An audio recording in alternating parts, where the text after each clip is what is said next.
Traders, we're looking at the Aussie yen on the daily time frame. Key levels, these highs, these lows. This is the range that I'm interested in at the moment. Bearish trend, seeing some nice price action here. Low to high, well, low to high. Do we see something like that?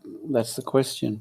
At least these lows are a target. So let's just go down to a 4H. So these highs and the lows under here, I'll just refine that a little bit. I'm interested in this price swing. Going to take it from the candle body, swing low to swing high. And given that this is bearish on the higher time frame, lower lows, lower highs, I'm looking for at least this target and beyond.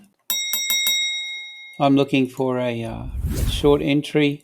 Well, you know, it could even pull back, but going for something like this, let's have a look and see what that looks like. 1 to 2 risk reward, daily time frame, 4 hour, that would be okay. Guys, that's my take on the Aussie yen at the moment. So with that, love to hear your comments. Click the link below. Check out my link tree with all the links, everything in there, the YouTube channel, all the videos, website, everything.